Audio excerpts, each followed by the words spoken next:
Selamat malam Ibu Bapak, Saudara-saudara yang Tuhan Yesus kasihi. Salam jumpa kembali dengan saya, Pendeta Melki Nguru, Ketua Majelis Jemaat GPIB Gibeon, Jakarta Selatan, dalam acara Night Call GPIB. Mari Ibu Bapak, Saudara-saudara yang Tuhan Yesus kasihi, kita persiapkan diri kita untuk bersama-sama ada dalam pelayanan sabda pada malam hari ini. Mari kita berdoa mohon bimbingan Roh Kudus.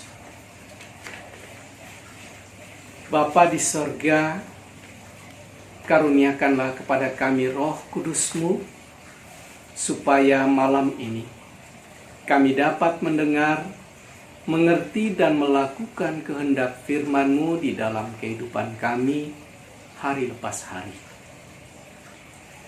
Hamba-Mu yang Tuhan utus, urapi hamba dengan Roh Kudus-Mu. Letakkanlah firman-Mu di bibir mulut hamba-Mu, supaya ia dinyatakan dan menjadi rema dalam hidup kami. Lalu sekarang bersabdalah Bapa, kami sedia mendengarnya. Di dalam nama Yesus kami berdoa. Amin.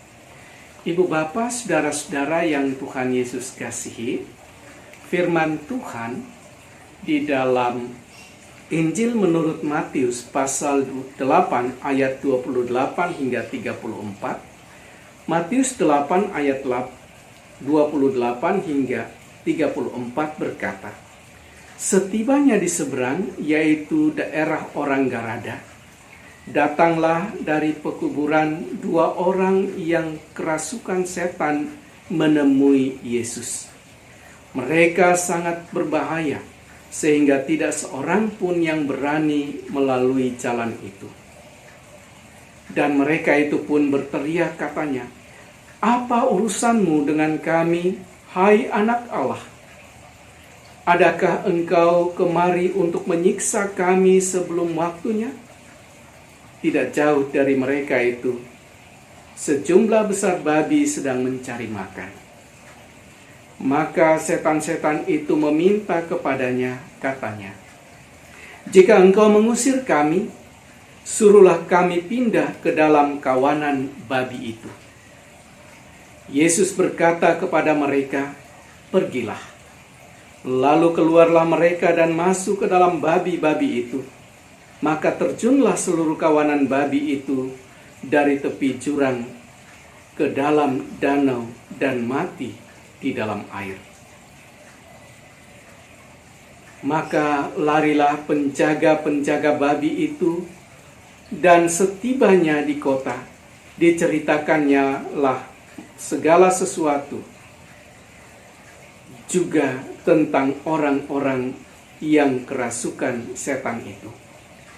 Maka keluarlah seluruh penduduk kota mendapatkan Yesus, dan setelah mereka berjumpa dengan Dia, mereka pun mendesak supaya Ia meninggalkan daerah mereka. Demikian pembacaan Alkitab bagi kita. Berbahagialah setiap orang yang telah mendengarkan firman Tuhan serta memeliharanya. Haleluya. Ibu Bapak, Saudara-saudara yang Tuhan Yesus kasihi. Ayat 31 berkata, maka setan-setan itu meminta kepadanya, katanya, jika engkau mengusir kami, suruhlah kami pindah ke dalam kawanan babi itu. Permintaan setan-setan ini didasari oleh rasa takut kepada Yesus. Apa urusanmu dengan kami, hai anak Allah? Adakah engkau kemari untuk menyiksa kami sebelum waktunya? Setan takut kepada Tuhan, kepada Yesus. Tetapi sebaliknya, banyak orang yang menyebut dirinya pengikut Yesus justru takut kepada setan. Apakah benar demikian? Dan bagaimana setan itu sehingga ditakuti oleh orang banyak? Ibu Bapak, Saudara-saudara yang Tuhan Yesus kasih, mari kita perhatikan perikop bacaan kita pada malam hari ini. Injil Matius atau penulis Injil Matius membuat settingan cerita ini ada di kota Garada. Markus menyebutnya dengan Gerasa, demikian juga Lukas. Kota yang ada di luar wilayah pemukiman orang-orang Yahudi. Kita tahu bersama bahwa orang-orang Yahudi dilarang untuk bergaul dengan orang-orang yang bukan Yahudi, supaya mereka tidak dinajiskan dalam pergaulan mereka. Tetapi di sana Yesus hadir. Yesus melintas batasan yang telah terbangun bertahun-tahun lamanya. Yesus hadir dengan cinta kasih di sana. Yang kedua, Matius menyeting ada dua orang yang kerasukan setan. Datang dari pekuburan, artinya mereka tinggal di daerah pekuburan.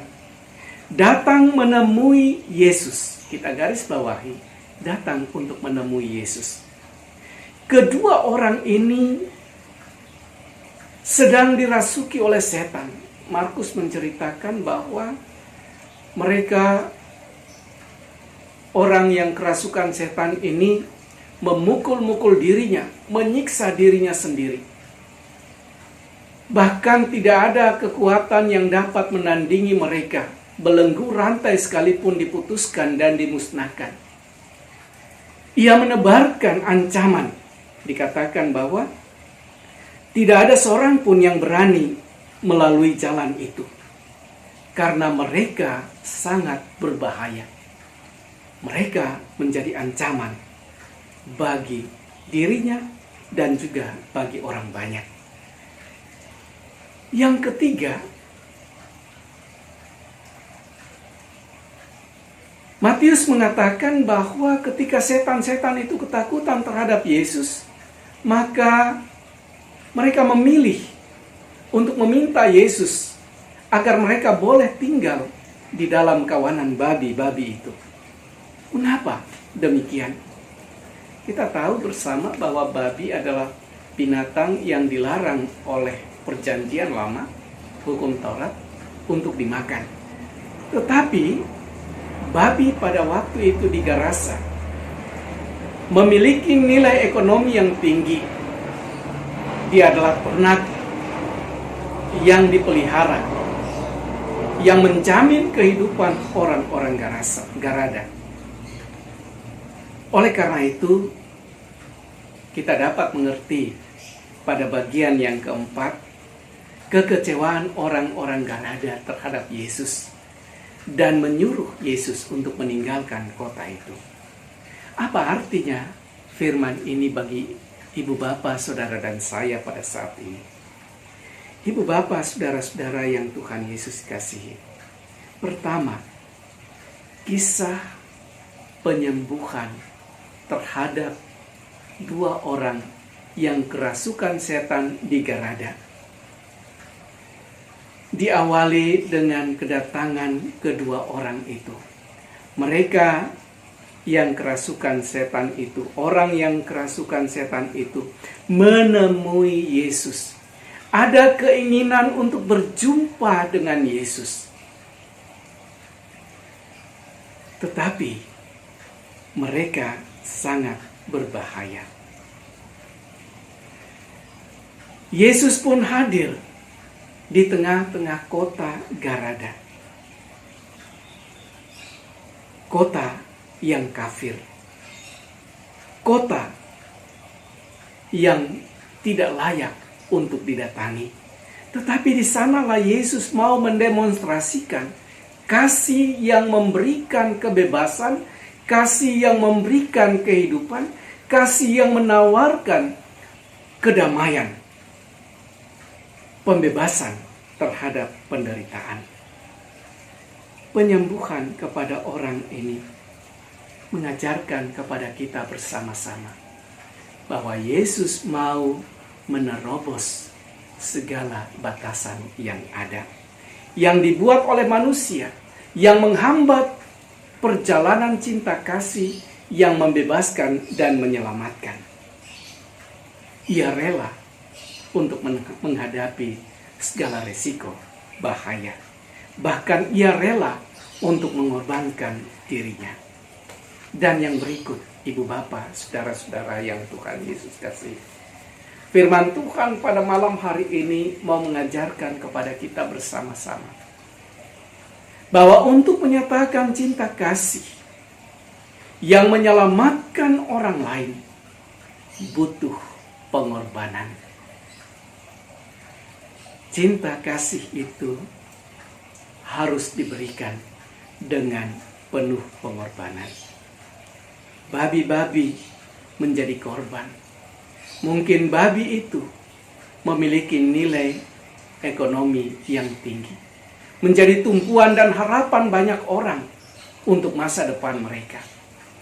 Tetapi Yesus mau mengajarkan bahwa masa depan setiap orang bukan terletak pada materi, tetapi sesungguhnya tergantung kepada Tuhan. Oleh karena itu, percayalah dengan sungguh kepada Tuhan Yesus. Ibu bapak, saudara-saudara, kalau kita mau jujur berkata, bukankah pada saat ini seringkali kita kehilangan cinta kasih yang membuat kita tidak mampu datang untuk membebaskan orang-orang yang menderita, yang membuat kita